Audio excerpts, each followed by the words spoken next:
Livro Catecismo Católico da Crise na Igreja, Padre Matias Galdron, Fraternidade Sacerdotal São Pio X. Prefácio. A história deste livro começa na Alemanha, passa pela França e chega ao Brasil. Na Alemanha ele nasce, na França ele cresce, para assim desembarcar nos trópicos, onde finalmente os católicos começam a se interessar pela defesa da tradição. O padre Matias Galdron é sacerdote da Fraternidade São Pio X na Alemanha.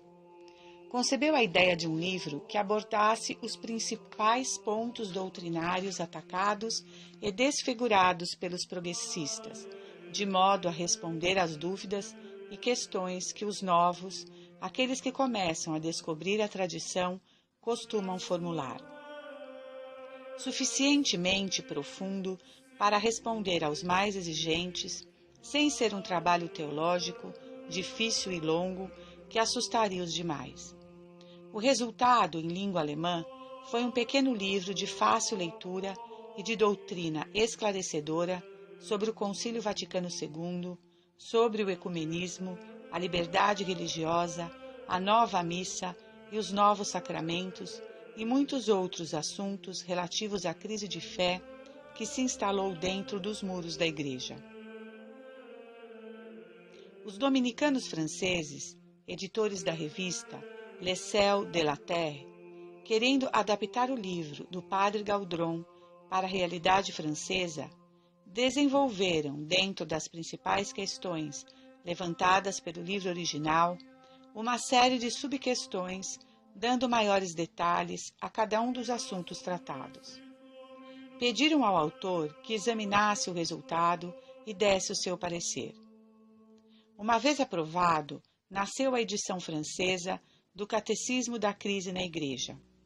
Já não mais um pequeno livro rápido e ágil, mas um livro mais substancial, sem perder a simplicidade de um catecismo. Foi esta edição francesa que o Sr. Leonardo Calabrese traduziu para a permanência. Nosso trabalho consistiu em retirar uma parte das referências à realidade francesa, assim como muitas indicações que para o leitor brasileiro tornavam-se inúteis e pesadas, visto não termos acesso à maioria dos artigos ou livros citados em notas complementares.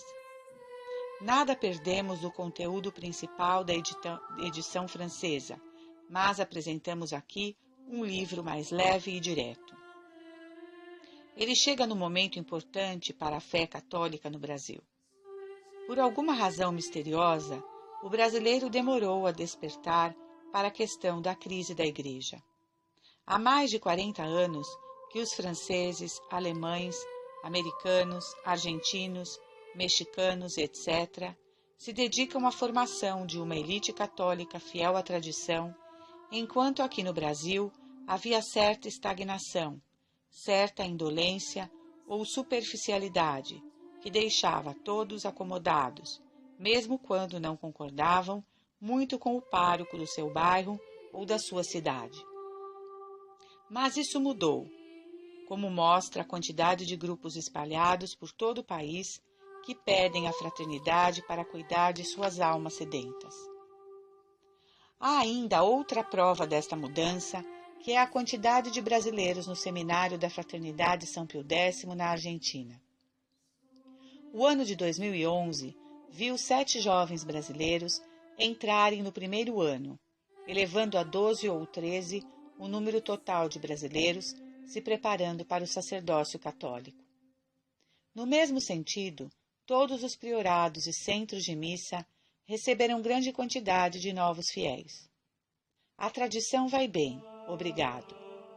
Mas ela precisa de estudo, de prática das virtudes católicas, de certos esforços para que os defeitos básicos do brasileiro não venham atrasar o desenvolvimento das nossas famílias e impedir o surgimento de novas vocações.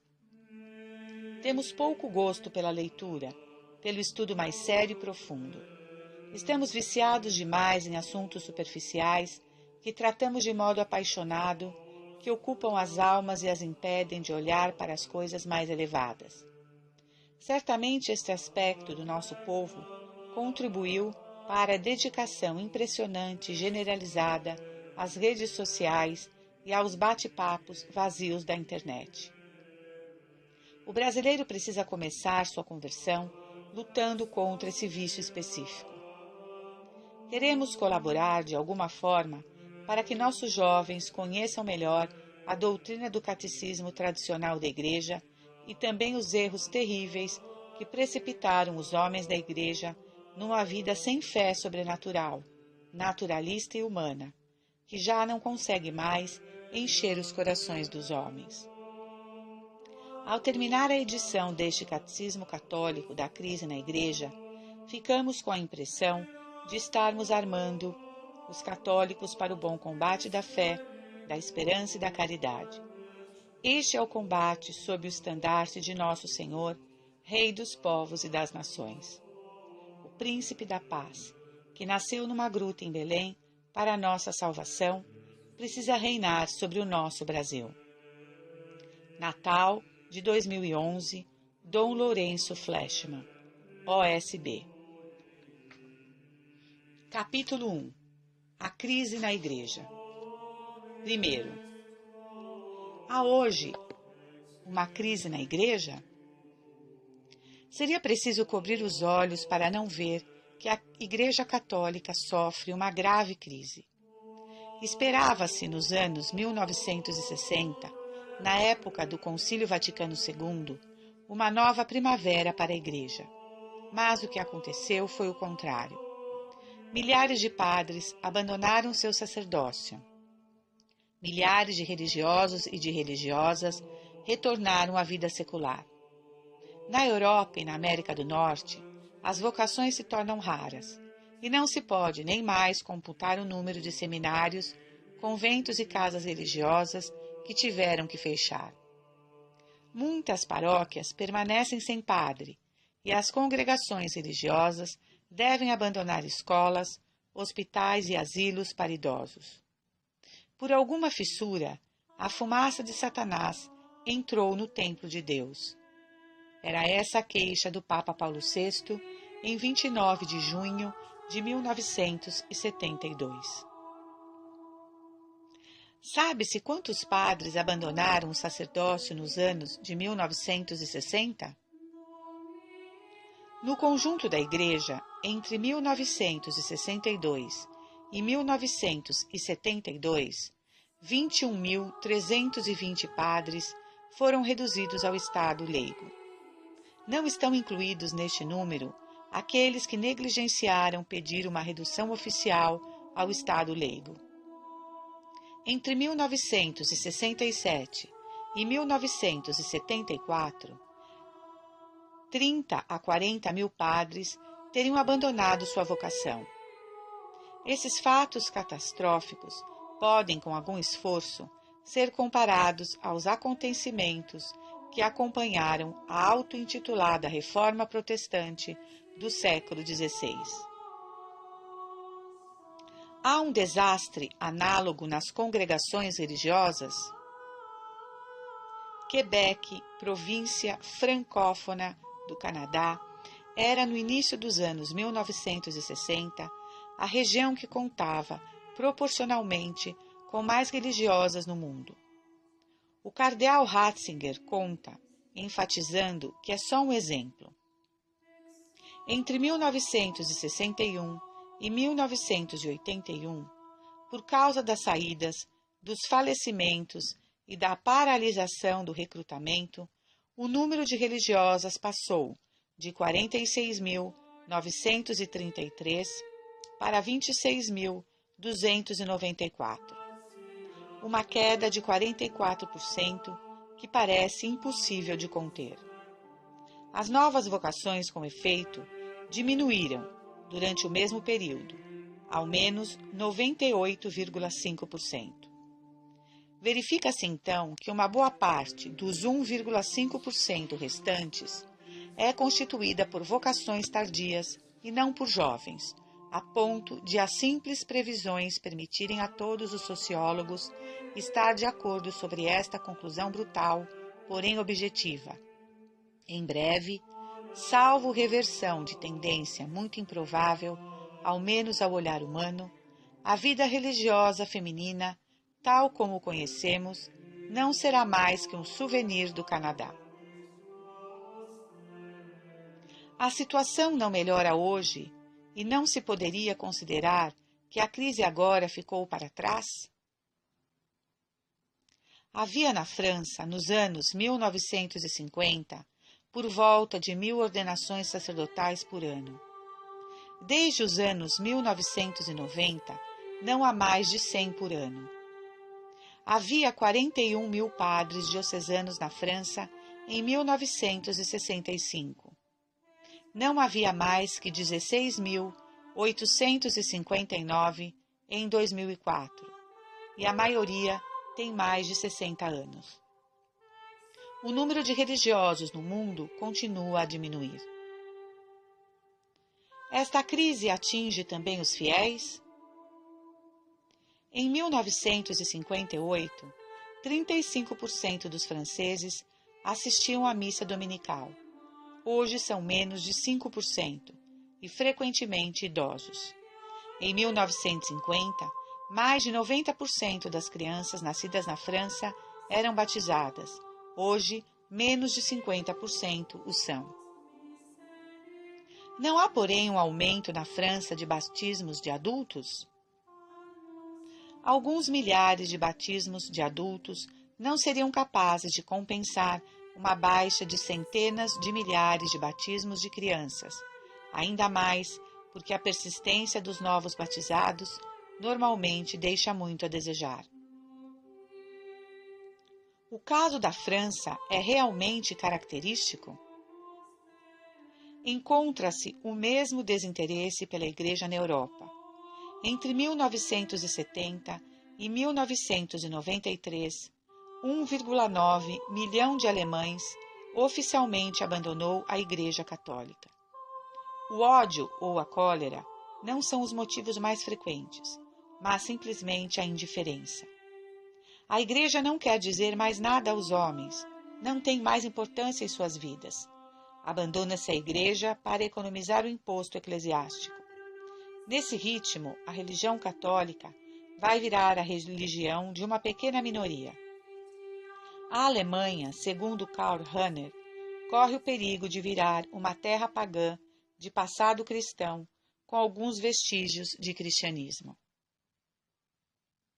Não se pode dizer que esta terrível crise é apenas local, atingindo a Europa Ocidental e a América do Norte, mas poupando América Latina, África e Ásia, onde, ao contrário, o catolicismo parece particularmente dinâmico? Alguns números poderiam fazer crer que a crise é só local. O Anuário Pontifício sublinha que o aumento de ordenações e de seminaristas nos países do Terceiro Mundo compensa grandemente a baixa constatada nos países ocidentais. Na realidade, a crise é universal, mesmo que não se manifeste por toda parte do mesmo modo. Os países pobres, onde o sacerdócio representa ascensão social, recrutam muito facilmente vocações. Mas de qual qualidade? A América Latina, por exemplo, que muitos consideram bastião do catolicismo, está atualmente em vias de passar ao protestantismo, mais rapidamente do que a Alemanha do século XVI. Temos estatísticas para ilustrar essa protestantização da América Latina? Às vésperas do Vaticano II, 94% dos brasileiros eram católicos. Não eram mais que 89% em 1980, 83% em 1991, 74% em 2000 e menos de 60% nas grandes cidades São Paulo e Rio. Os protestantes, que representavam 3% da população em 1900, são atualmente 18%, e seu número não para de crescer. 5 igrejas pentecostais são criadas em média no Rio de Janeiro a cada semana. O padre Frank Rodet, secretário do Conselho Pontifical para o Diálogo com os Não-Crentes, estimava que em 1993 a Igreja perdia 600 mil fiéis latino-americanos a cada ano. Outras fontes fornecem estimativas mais graves ainda. 8 mil católicos passariam a cada dia para seitas. Considera-se que no Chile, desde 1960, 20% da população entrou para seitas protestantes e na Guatemala, cerca de 30%. 2. Essa crise é uma crise de fé? A fé cristã parece em vias de desaparecer da Europa. As verdades fundamentais, como a fé em Deus, a divindade de Jesus Cristo, o céu, o purgatório e o inferno, são cada vez menos aceitas. O mais inquietante é que esses artigos de fé são negados mesmo por pessoas que se dizem católicas e frequentam regularmente a igreja. Temos números mais precisos para ilustrar esta crise de fé? Sem serem perfeitamente confiáveis, as sondagens são representativas das grandes tendências da sociedade. Segundo uma sondagem recente, 58% dos franceses somente creem na existência certa ou provável de Deus, contra 61% em 1994. 65% e 80% entre os jovens de 18 e 24 anos dizem não crer de jeito nenhum num Deus em 3 pessoas. E 67% não creem de nenhum modo no inferno, contra 48% em 1994. 12% apenas dos católicos dizem ainda crer completamente no inferno. 16% creram um pouquinho. 72% não creem nele. Mesmo entre os católicos praticantes regulares, os números são catastróficos. 23% apenas creem firmemente no inferno, enquanto 54% não creem. Ainda por cima, 34% desses praticantes regulares creem completamente que Maomé é um profeta, enquanto somente 28% não o creem. 35% creem um pouquinho, os outros não sabem. Em 2006, apenas 7% dos católicos franceses achavam que sua religião era a única verdadeira. Mede-se a amplitude da mudança se sabemos que a metade dos católicos pensava em 1952 que existia uma só verdadeira religião, sublinha o sociólogo Yves Lambert. Assim mesmo, 3% dos católicos do Valais acham que todas as religiões levam à salvação eterna. Que lição tirar das estatísticas? Esses números manifestam que a crise é primeiramente uma crise de fé. Não somente o número daqueles que pensam pertencer à igreja diminui, mas até a maioria daqueles que são oficialmente seus membros não tem mais a fé católica. Aquele que nega uma verdade de fé perdeu a fé, pois esta é um todo e deve ser recebida como um todo. Se então 72% recusam-se a crer no inferno, não há mesmo nenhum católico para cada 3 que tenha a fé.